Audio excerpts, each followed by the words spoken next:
अस्सलाम वालेकुम। Welcome to our YouTube channel mathematics academy. आज का हमारा टॉपिक है परसेंटेज के क्वेश्चन।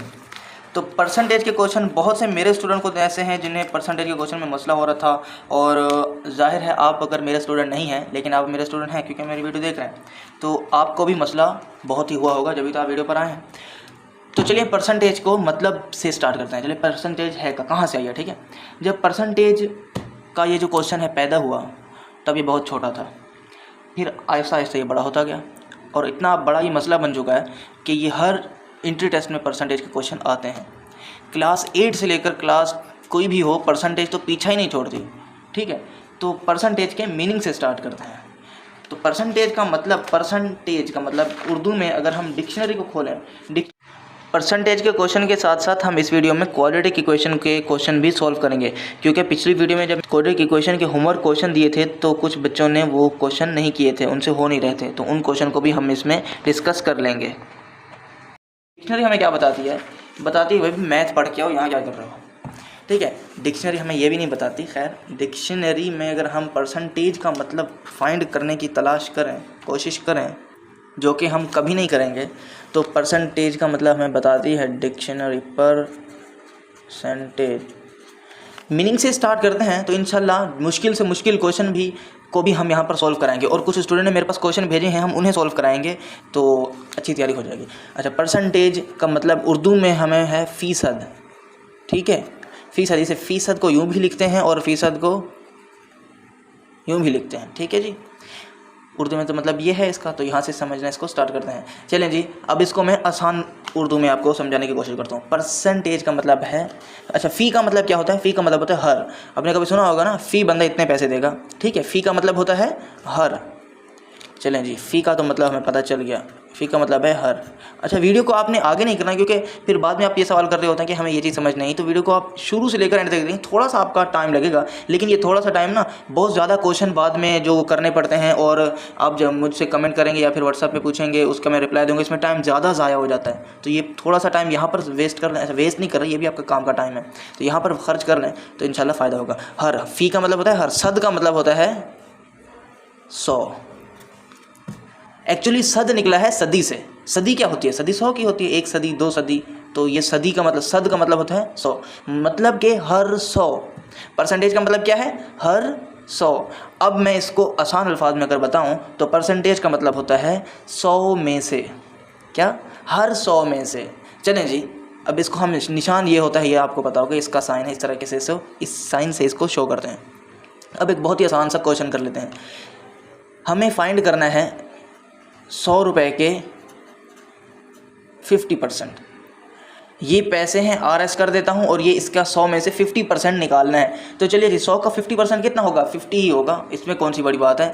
अगर आपके पास साइंटिफिक नहीं, छोटा कैलकुलेटर है ना, तो आपने करना क्या है, इन जैसे सवालों को, ये बहुत ही आसान सवाल हैं, ये क्वेश्चन में नहीं आने वाले टेस्ट में, लेकिन फिर भी हमने तैयारी तो यहीं से स्टार्ट करनी है। अच्छा, मैं एक और चीज़ बताता जाऊँ कि हम तैयारी कहाँ से स्टार्ट कर रहे हैं। परसेंटेज वाली आज की वीडियो इंतहाई बेसिक क्वेश्चन से, परसेंटेज के यही बेसिक क्वेश्चन है, तो यहाँ से हम आते आते जाएंगे, एडवांस लेवल पर आते जाएंगे, ठीक है। तो शुरू से, इसलिए आपने शुरू से एंड तक देखना है। जो कोई जिन स्टूडेंट्स को मतलब कि कुछ आता है, ज़ाहिर है हमारे बीच 8 से लेकर first year, second year, graduation, BCom तक के स्टूडेंट भी होंगे जो वीडियो को देख रहे होंगे, तो उनका क्या है, अगर उनको आते हैं ये, तो वो क्या वीडियो को आगे करके देख सकते हैं, ठीक है। वरना ये उनके लिए है जिनको बिल्कुल भी नहीं आते, वो उनके लिए भी है, और जिनको आते हैं उनके लिए भी है। हम उनके लिए एडवांस लेवल के क्वेश्चन करेंगे जिनको को ये क्वेश्चन आते हैं। चलें जी, 100 का 50% निकालना है। जब भी परसेंटेज दी जाए ना, परसेंटेज, इसको 100 से डिवाइड कर देना है। क्या करना है? 100 से डिवाइड करना है। मैं ट्रिक भी बताऊँगा कि ट्रिक से कैसे करें। हमें 100 से डिवाइड करना, मल्टीप्लाई करना सब कुछ भूल गया तो क्या करें, तो इसके लिए एक आसान सी ट्रिक भी है, उसे यूज़ करेंगे तो इंशाल्लाह से हो जाएगा।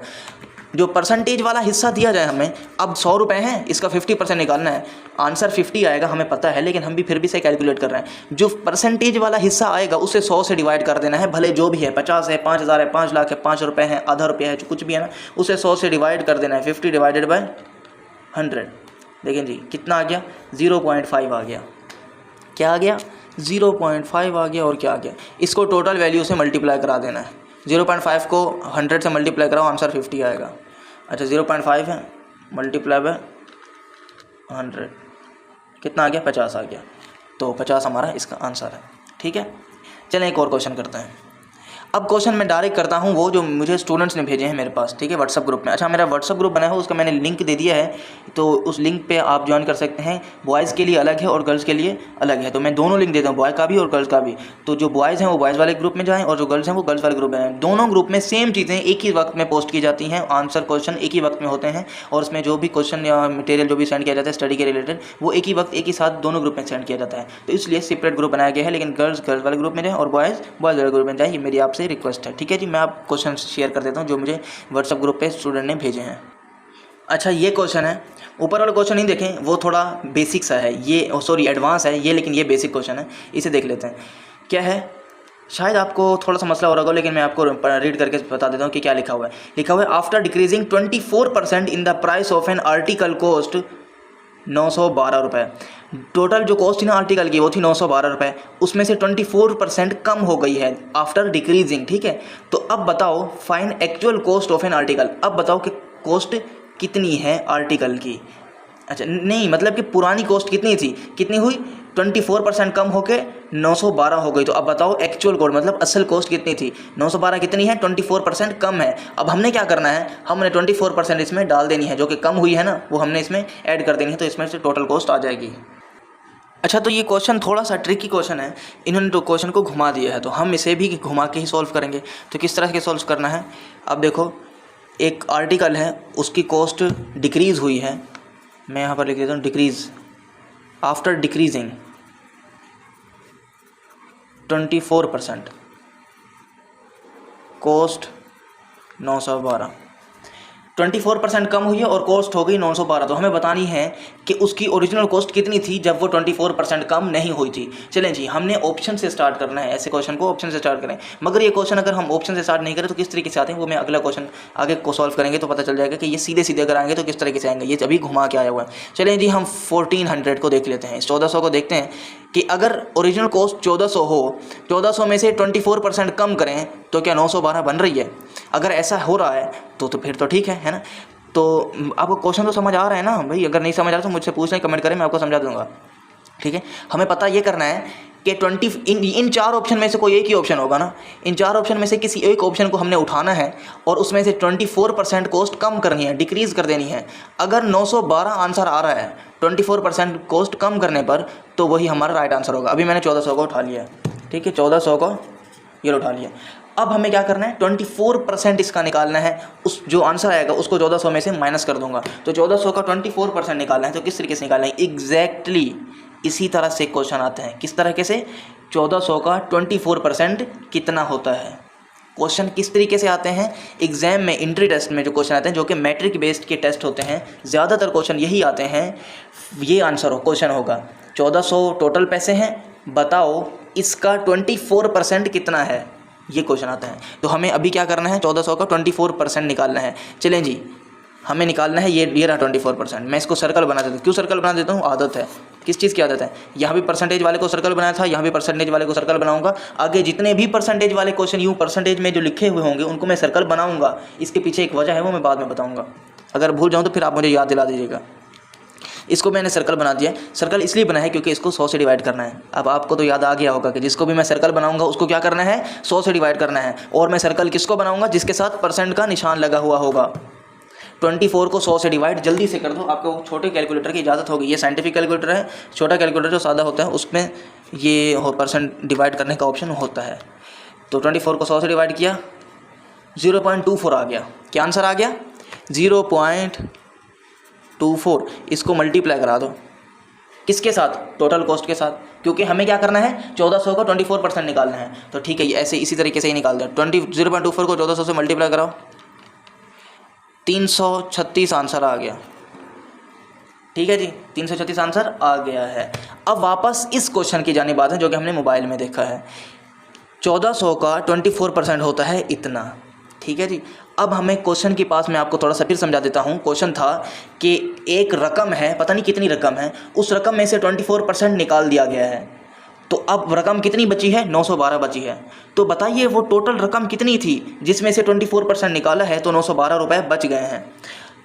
तो देखो 1400 में से ये रहा 24% अगर निकाल दूं तो क्या 912 बचेंगे। ट्राई कर लेते हैं। 1400 माइनस 336, 1400 माइनस 336, 1064 आ रहा है। अगर यहाँ पर 912 आता तो यही 1400 हमारा राइट आंसर था, लेकिन ऐसा नहीं है। दूसरा ऑप्शन है 1300।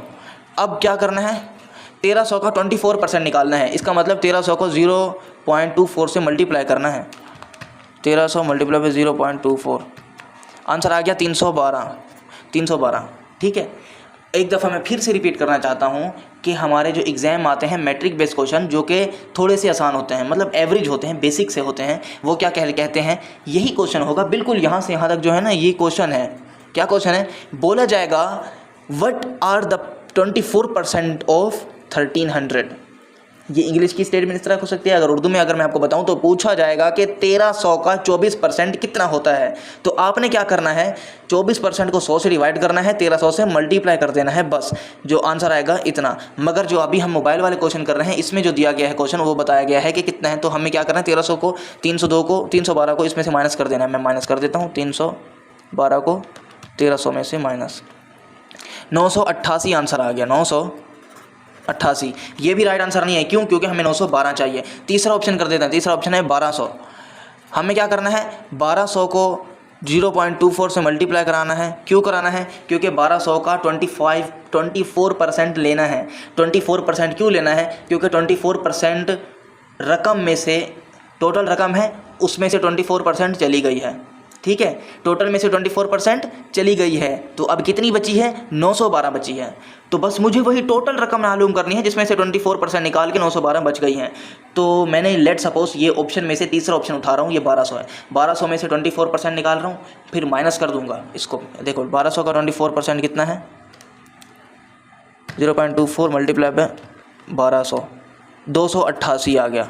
ठीक है, ये 24% है। ये 24% किस में से चली गई है, इसमें से चली गई है, ये इसमें से चली गई है। अगर ऐसा है तो इसको जब इसमें से माइनस करूंगा तो आंसर कितना चाहिए, 912 आना चाहिए, और एग्जैक्टली ऐसा ही आ रहा है, 912। तो हमारा जो 1200 वाला ऑप्शन था वो राइट आंसर है।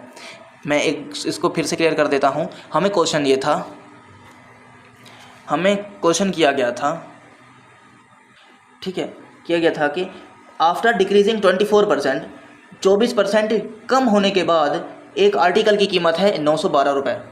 ठीक है, 24% कम होने के बाद 912 रुपये है, तो बताइए टोटल रकम कितनी होगी। तो टोटल रकम 1200 होगी। अभी मैंने आपको प्रोसीजर बता दिया है। तो मैंने यहाँ पर क्या किया है, हमें टोटल रकम में से 24% को माइनस करा के 912 होनी चाहिए।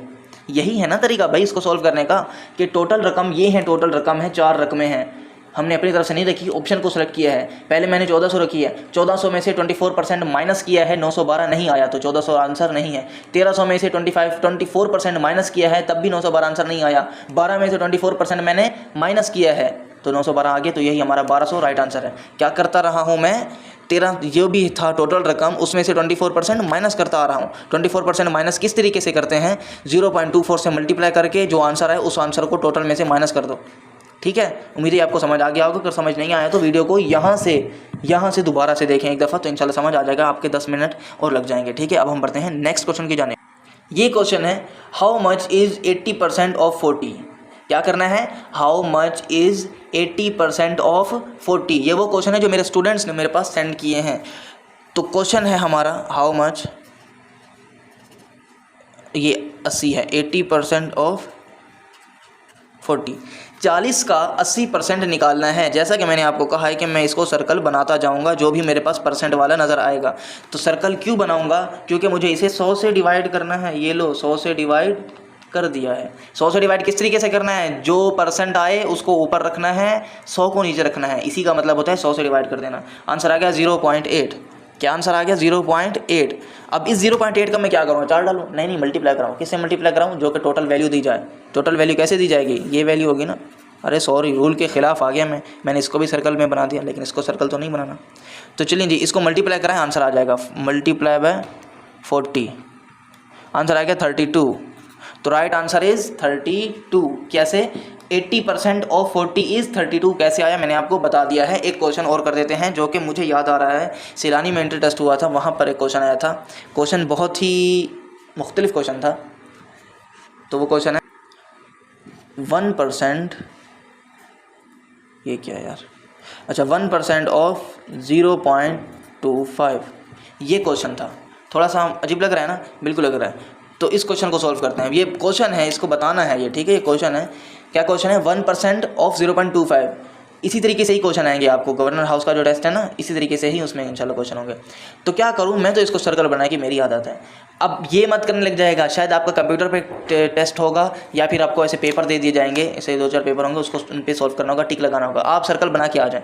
आपने सर्कल नहीं बनाना, ये मैं बना रहा हूँ। मैंने सर्कल क्यों बनाया, क्योंकि इसको 100 से डिवाइड करना है। तो चलिए 1 को 100 से डिवाइड कर देते हैं। 1 डिवाइडेड बाय 100, 0.01 आ गया। क्या आ गया, 0.01। इसको मल्टीप्लाई करा देना टोटल वैल्यू से। मैंने एक दफ़ा फिर रूल तोड़ दिया, क्या कर दिया, इस पर भी सर्कल बना दिया, मल्टीप्लाई 0.25।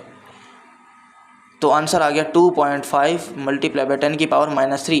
क्योंकि आपके पास होगा छोटा कैलकुलेटर, तो आपके पास क्या आएगा, किस तरीके से आंसर आएगा, इस तरीके से आंसर आएगा 0.0025। ये आपका राइट आंसर है, ठीक है जी। तो ये आपके पास नहीं आएगा क्योंकि आपके पास साइंटिफिक कैलकुलेटर की इजाज़त नहीं है। आपके पास इस तरीके से आएगा और यही राइट आंसर है।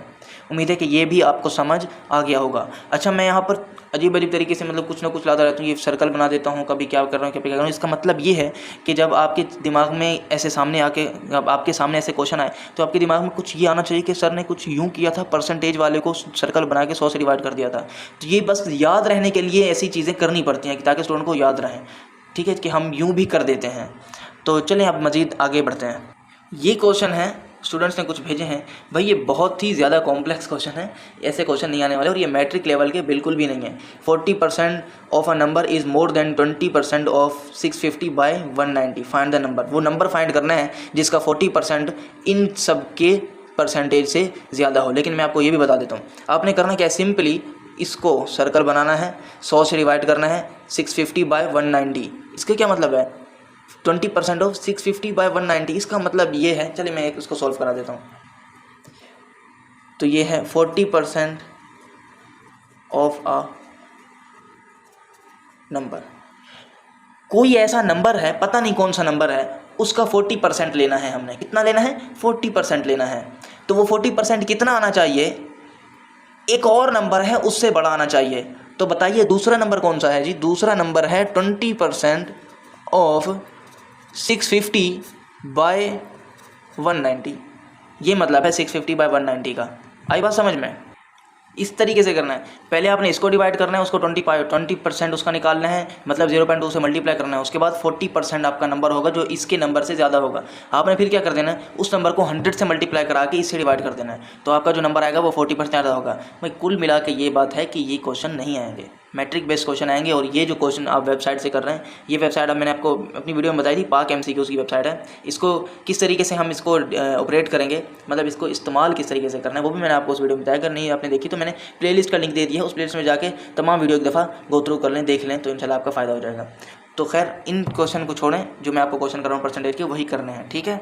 तो हम एक और क्वेश्चन करते हैं जो कि आएगा पेपर में, मतलब कि उस जैसे आएंगे।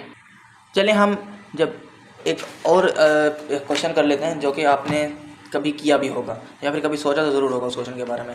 आपके पेपर में कुछ नंबर आगे, एग्जाम दिए नंबर आगे, उसकी परसेंटेज, आपकी परसेंटेज निकाल देते हैं, ठीक है जी। आपके टोटल नंबर हैं, तो मैं आपको क्या बता रहा हूँ, परसेंटेज का ओरिजिनल फार्मूला बता रहा हूँ, क्योंकि अभी तक तो मैंने फार्मूला बताया ही नहीं है, ये तो सब ऐसे ही किए जा रहे हैं। तो टोटल नंबर कितने हैं आपके, 800 हैं, 800 टोटल हैं। तो ऑब्टेन मार्क्स कितने हैं, ऑब्टेन नंबर कितने हैं आपके, ऑब्टेन आपने हासिल किए 750, फुल आप जीनियस बच्चे हैं, आपने 800 में से 750 नंबर हासिल कर लिए। तो आपकी परसेंटेज कितनी होगी, तो परसेंटेज अभी निकाल लेते हैं। परसेंटेज का फॉर्मूला बेसिकली, अच्छा ये परसेंटेज लिखा हुआ है, शॉर्ट फॉर्म में ऐसे लिखता हूँ मैं। तो परसेंटेज का फॉर्मूला है गिवन अपॉन टोटल।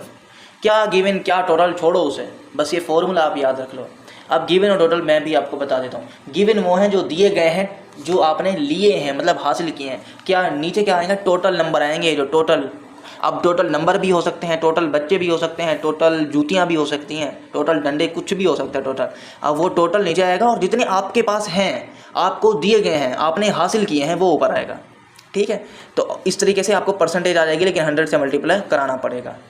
तो गिवन कितने हैं आपके, 800 हैं, सॉरी 750 गिवन है ना, टोटल 800 हैं। टोटल स्कूल में मार्क्स कितने थे, 800 थे, और आपने कितना हासिल किया, 750, और 100 मल्टीप्लाई बाय 100। तो इसको सॉल्व करेंगे तो आंसर आएगा 750 डिवाइडेड बाय 800 मल्टीप्लाई बाय 100, तो 93.75 माशाल्लाह 93.75%। भाई आप तो छा गए, 93.75% लिया। ठीक है, तो इसी क्वेश्चन को हम लेते हुए सारे फॉर्मूले बनाते हैं। ये जो मैंने आपको करवाया है ना, ये ड्राइव इसी फॉर्मूले से किया हुआ है, लेकिन मैं आपको इस फॉर्मूले में मजीद नहीं घुसा रहा। आपके ये कॉन्सेप्ट भूल जाएंगे कि बहुत ही आसान सा तरीका ना यार, इस तरीके से क्वेश्चन आएगा पेपर में, एक क्वेश्चन और करा के हम एक और नई चीज़ की जाने पड़ते हैं। तो इस तरीके से क्वेश्चन आएगा कि 5% ऑफ 90, इस तरीके से क्वेश्चन आएगा। What is the 5% of 90? तो आपने करना क्या है, मैं इसको सर्कल बना देता हूँ। क्यों सर्कल बनाया यार, पता नहीं क्यों बनाया सर्कल, अरे 100 से डिवाइड करने के लिए बनाया। ये लो, 5 को 100 से डिवाइड कर दो और 90 से मल्टीप्लाई कर दो, आंसर आएगा 0.05 मल्टीप्लाई बाय 90। इन दोनों को मल्टीप्लाई करा दो, जो आंसर आएगा वही राइट आंसर होगा। ठीक है जी, अब हम बढ़ते हैं नई चीज़ की जाने। नई चीज़ क्या है, एक स्टूडेंट है, उन्होंने मुझे क्वाड्रेटिक इक्वेशन भेजी है। तो लास्ट वीडियो में मेरी क्या थी, मैंने क्वाड्रेटिक इक्वेशन को शॉर्ट ट्रिक से फाइंड करने का तरीका बताया था। तो उसके कुछ क्वेश्चन मैंने कराए भी थे, तो कुछ क्वेश्चन उनको मसला हो रहा है स्टूडेंट्स को, तो मैं इस वीडियो में आपको समझा दूँ, जल्दी समझाऊंगा, क्योंकि डिटेल में तो मैंने इस वीडियो में बनाया था। तो यहाँ पर आपको उम्मीद है कि समझ आ जाएगा। फिर भी समझ ना आए तो डिस्क्रिप्शन में लिंक दिए हुए हैं व्हाट्सअप ग्रुप के, आप जो भी हैं आपने ऐड होना है और ज्वाइन कर देना है ग्रुप को। तो उसके पहले मेरी एक और रिक्वेस्ट है कि अभी तक आपने हमारा चैनल सब्सक्राइब नहीं किया तो जल्दी से सब्सक्राइब कर लें। काफ़ी मेहनत करनी पड़ती है वीडियोज़ बनाने के लिए, कंटेंट इकट्ठा करना पड़ता है और आपकी हेल्प भी की जाती है। तो आप भी हमारी हेल्प करें, हमारा चैनल सब्सक्राइब कर दें, और अगर वीडियो पसंद आ जाए ना, थोड़ी सी भी पसंद आ जाए तो लाइक कर दें, दोस्तों में शेयर करना मत भूलिएगा।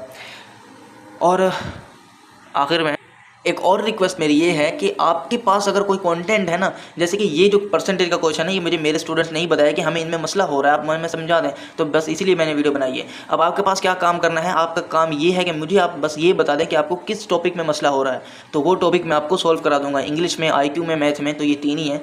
तो इसमें आपको मुझे बताना पड़ेगा कि आपको क्या चीज़ में मसला हो रहा है, तो वो मैं आपको बता दूंगा। अगर कोई क्वेश्चन भी है ना, तो कमेंट में क्वेश्चन कर दें या फिर व्हाट्सअप में मुझे पर्सनल पे सेंड कर दें क्वेश्चन, मैं उसको सॉल्व करा दूंगा। एक क्या 10 क्वेश्चन, जितने भी क्वेश्चन है वो मुझे बता दे, तो मैं इंशाल्लाह उनको सॉल्व करा दूंगा। ठीक है जी, तो बस यही आपसे कुछ रिक्वेस्ट थी। तो वीडियो बनाने में भाई मेहनत तो बहुत लगती है यार, ये तो मानना पड़ेगा आपको। चलें जी, वो आप क्वेश्चन करते हैं। अच्छा जी, ये क्वेश्चन है, ये देखो, x² is equal to x+1, ये क्वेश्चन है, इसको हमने सॉल्व करना है। तो सबसे पहले सॉल्व करने से पहले आपने क्या करना है, इसे स्टैंडर्ड फॉर्म में लिख लेना है। स्टैंडर्ड फॉर्म कौन सी फॉर्म होती है, ये तो हमें समझ नहीं आती, तो मैं समझाता हूँ आपको। अच्छा, क्या स्टैंडर्ड फॉर्म है, सबसे पहले सबसे बड़ी पावर, उसके बाद उससे छोटी, उसके बाद उससे छोटी। सबसे पहले x² लिखेंगे, उसके बाद क्या लिखेंगे, x लिखेंगे, लेकिन x इक्वल टू के उस तरफ है। जब इसे हम इस तरफ लेके आएंगे तो ये -x हो जाएगा, और 1 भी उस तरफ है, जब हम इसे इस तरफ लाएंगे तो ये क्या हो जाएगा, -1 हो जाएगा, और बराबर है 0 के कर देना है। यहाँ तक बात समझ आ गई आपको? बिल्कुल ठीक है। अब हम आगे बढ़ते हैं। क्या होता है यहाँ पर, ये 3 टर्म्स होती हैं, तो ये होता है A, ये होता है B और ये होता है C। अगर आप नोट करें तो मैंने x² और x के बिल्कुल नीचे A और B नहीं लिखा है। क्यों नहीं लिखा है? क्योंकि इसकी भी एक वजह है भाई। A x नहीं होता, A के साथ वाला कोफिशिएंट x होता है, मतलब A के साथ जो नंबर होगा ना, सॉरी हाँ, A x नहीं होता, A के साथ वाला कोफिशिएंट A होता है, x के साथ वाला कोफिशिएंट A होता है। अब x के साथ अगर कोई नंबर होगा ना, तो नंबर को कोफिशिएंट कहते हैं। अगर कोई भी नंबर होगा तो वो A होगा, x A नहीं है। उसी तरह x² के साथ वाला A होगा, x के साथ वाला B होगा, और ये तो आगे C जो होगा वो नंबर ही होता है, इसलिए मैंने उसको नीचे लिखा। ठीक है, तो यहाँ पर क्या लिखा हुआ है, कुछ नहीं लिखा हुआ तो 1 लिखा हुआ है। जहाँ कुछ नहीं होता वहाँ 1 होता है। यहाँ पर क्या है, यहाँ पर कुछ नहीं है तो यहाँ पर भी 1 है। इसका मतलब ये A भी और B भी 1 है और C भी 1 है। ठीक है, तो तीनों ही 1 है। तो मैंने ये तरीका आपको बताया था, इस तरीके से आपने करना है। A को C से मल्टीप्लाई कर देना, A 1 है, C 1 है, 1 1 जा 1। अब आपने क्या करना है, अब आपने कुछ इस तरह का काम करना है। अब आगे आपने क्या करना है, अब आगे ये करना है कि अब आपने B वाले कोफिशिएंट को देखना है। B का कोफिशिएंट में क्या लिखा हुआ है, अच्छा एक मिनट, यहाँ पर तो देखो, जब A C से मल्टीप्लाई होगा तो 1 थोड़ी आएगा, तो क्या आएगा, देखो ये प्लस का साइन है और ये है माइनस का साइन, तो प्लस माइनस माइनस माइनस 1 आएगा। ठीक है, इस चीज़ का ख्याल रखना है। अब क्या है, B का कोफिशिएंट क्या है, B का कोफिशिएंट है -1। अब -1 को आपने इस तरीके से तोड़ना है कि जब हम उसे मल्टीप्लाई करें तो -1 आए, और प्लस माइनस करें तो क्या आए आंसर, तब -1 आए। प्लस माइनस करने पर भी -1 आए और मल्टीप्लाई करने पर भी -1 आए, तो ऐसा तो कोई नंबर ही नहीं है। लेकिन हम यूँ कर सकते हैं, -1 मल्टीप्लाई बाय 1, इसे करेंगे तो -1 ही आएगा। मगर जब हम इन दोनों को माइनस करते हैं तो 0 आएगा, जो कि पॉसिबल ही नहीं है। अगर हम इन दोनों को ऐड कर दें तो आंसर 2 आ जाएगा, -2 आ जाएगा। ठीक है, तो ये क्वेश्चन हो ही नहीं सकता इस तरीके से। तो फिर क्या करें हम, एग्ज़ाम में क्या करेंगे, इस ट्रिक का क्या फ़ायदा। तो फिर मैं आपको ये बता देता हूँ कि जब जिसका आंसर होगा इसके आंसर में रूट आ रहा होगा, ठीक है। कुछ इस तरह का रूट करके आंसर आ रहा होगा, जैसे कि कुछ हो सकता है √3 और √3,2√5 ऐसे आंसर आ रहा होगा, ठीक है। इसका जो आंसर होगा, कहने का मकसद ये है कि जिन क्वेश्चन में रूट आ जाए ना, जिन क्वेश्चन के आंसर में रूट आ जाए वो इस तरीके से बिल्कुल नहीं होंगे। तो उनके लिए क्या करें, तो उनके लिए आपको कुछ भी नहीं करना। क्यों नहीं कुछ करना? क्योंकि वो एग्जाम में नहीं आएंगे। यार आप सोच रहे होगे कि भाई मैं कैसे जानता हूँ कि एग्जाम में क्या आएगा और एग्जाम में क्या नहीं आएगा। देखें, एक तो है कि थोड़ा सा तजुर्बा है, ज़्यादा नहीं है, मामूली सा तजुर्बा है, और बहुत ही कम मैंने भी टेस्ट दिए हैं। और ख़ास तौर पर मैट्रिक बेस के जो एग्ज़ाम आते हैं, आप कोई भी क्वालिटी क्वेश्चन का सवाल देख रहे हैं, उसमें जो आंसर आएंगे उस आंसर में ऑप्शन जो दिए गए होंगे, क्वेश्चन दिया होगा उसके नीचे ऑप्शन दिए गए होंगे, ऑप्शन में रूट नहीं लगा हुआ होगा। क्यों नहीं लगा हुआ होगा रूट? क्योंकि क्वेश्चन जो देते हैं ना, बना के देते हैं टेस्ट में, उनको भी पता होता है कि भाई थोड़ा सा टाइम होगा, वो अगर रूट वाले क्वेश्चन सॉल्व करने लग जाएंगे तो उनके लिए रूट वाले जो जिनका आंसर रूट में आ रहा हो ना, उसके लिए कोई शॉर्ट ट्रिक नहीं है, उसको वो प्रॉपर तरीके से करना पड़ता है। तो उनको पता है कि भाई वो तरीके से करने लग गए तो टाइम ज़्यादा लग जाएगा, तो इसलिए वो रूट वाले आंसर नहीं देते, सीधे सीधे ऑप्शन दे देते हैं। तो मैं कुछ ऐसा क्वेश्चन ढूंढता हूँ जिसका आंसर रूट में ना आ रहा हो, सीधा सीधा आंसर आ रहा हो, तो फिर उसको मैं 1-2 करा देता हूँ यहाँ पर, ठीक है। अच्छा, तो एक क्वेश्चन हमें मिल गया है जिसका जो आंसर है वो रूट में नहीं है। ये है question 6x² - x - 1 6x² - x - 1 = 0। इस तरह का हो सकता है कि कोई क्वेश्चन एग्जाम में आ जाए। तो इसको अब मैं सॉल्व करने लगा हूँ ट्रिक से। यूँ आपने क्रॉस बना लेना है। तो क्या है आपका, ये A है, ये B है और ये C है। A को C से मल्टीप्लाई कराएं, 6 मल्टीप्लाई पे -1 तो आंसर आएगा -6, ठीक है जी। अब क्या है, यहाँ पर क्या लिखना है, ऊपर मैंने क्या लिखा है, AC को मल्टीप्लाई करा के लिखना है। इस बॉक्स में क्या लिखना है, x का कोफिशिएंट लिखना है। x का कोफिशिएंट क्या है, x का कोफिशिएंट 1 है, कुछ नहीं है ना, तो सॉरी -1 है, ये देखो ना माइनस लगा हुआ है, तो मैंने यहाँ पर -1 लिख दिया। अब अगला क्या स्टेप होगा, अगला स्टेप ये होगा कि इस माइनस के 1 को इस तरीके से तोड़ो कि मल्टीप्लाई कराने पर -6 आए और प्लस माइनस कराने पर आंसर क्या आए, 1 आए। सॉरी, -1 को नहीं, इस 3 को, सॉरी इस 6 को, यार क्या हो रहा है 6 को, इस माइनस के 6 को इस तरीके से तोड़ो कि ये मल्टीप्लाई कराने पर 6 ही आए और प्लस माइनस कराने पर -1 आए। तो चलें जी, मेरे पास एक ऐसे 2 तरीके हैं। अगर मैं इसको यूँ कर दूँ, अगर इनको 3 और 2 को प्लस माइनस करूँ तो आंसर आएगा 1। एक को प्लस रखा है, एक को माइनस रखा है, तो -1 आया। अगर इन दोनों को मल्टीप्लाई कराऊँ तो आंसर क्या आएगा, मल्टीप्लाई कराऊँ तो आंसर आएगा -6। देखो, माइनस का 3 मल्टीप्लाई बाय 2, ये देखो ये साइन मल्टीप्लाई लगा है, मतलब इनको दोनों को मल्टीप्लाई कराना है, तो आंसर क्या आ रहा है, -6 आ रहा है। तो बस यही 2 फैक्टर ही आपने उठाने हैं। एक दफ़ा फिर रिपीट कर देता हूँ, आपने कोई ऐसे 2 नंबर उठाने हैं जिनको मल्टीप्लाई कराऊँ तो -6 आए, प्लस या माइनस कराऊँ, कुछ भी कराऊँ, प्लस माइनस में से कुछ भी कराऊँ तो आंसर आए -1 आए। और -1 और -6 कहाँ से आए ये मैं आपको बता चुका हूँ, ठीक है जी। तो ऐसे 2 ही नंबर हैं, -3 और 2। -3 यहाँ रख दो, 2 यहाँ रख दो, कुछ भी कर दो, 2 यहाँ रख दो, -3 यहाँ रख दो, कुछ मसला नहीं है, ठीक है। अब क्या करें, अगला स्टेप है x² का कोफिशिएंट, x² को कोफिशिएंट को इन दोनों से डिवाइड कर दो। x² के साथ 6 था तो इन दोनों से डिवाइड कर दिया, बस आपके यही आंसर है। मज़ीद सिंप्लीफाई करना हो तो कर लें, ये यहाँ पर सिंप्लीफाई हो रहे हैं। देखो 3 1 3, 3 2 6, तो -1/2 और 1/3, 2 1 2, 2 3 6, तो 1/3। अगले स्टेप में क्या करना है, दोनों की साइन अपोजिट कर देनी है। ये भी आंसर है लेकिन आप साइन अपोजिट भी कर दें। ये अब रियल आंसर ये है, ठीक है। मतलब यहाँ प्लस था तो यहाँ माइनस था तो यहाँ प्लस कर दिया, यहाँ प्लस था तो यहाँ माइनस कर दिया, तो ये हमारा आंसर, ये हमारी हो गई शॉर्ट ट्रिक क्वाड्रेटिक इक्वेशन को सॉल्व करने की। नेक्स्ट वीडियो में हम इंशाल्लाह मजीद टॉपिक को सॉल्व कराएंगे, जो आप मुझे बताएंगे तो उनके रिलेटेड हम वीडियो बनाएंगे। आज की वीडियो बस इतनी ही थी, अब हम नेक्स्ट वीडियो मिलेंगे। अब आखिरी रिक्वेस्ट मेरी दोबारा से यही होगी कि अभी तक आपने हमारा चैनल सब्सक्राइब नहीं किया तो जल्दी से सब्सक्राइब कर दें, क्योंकि वीडियो बनाने में बहुत ज़्यादा मेहनत लगती है और हमें भी मतलब क्या सब्सक्राइब जब आप करते हैं ना तो हमें मजीद वीडियो बनाने की दिल में उमंग पैदा होती है। तो चलें जी, अपना बहुत ख्याल रखिएगा। अब हम नेक्स्ट वीडियो मिलेंगे, तब तक के लिए अल्लाह हाफ़िज़।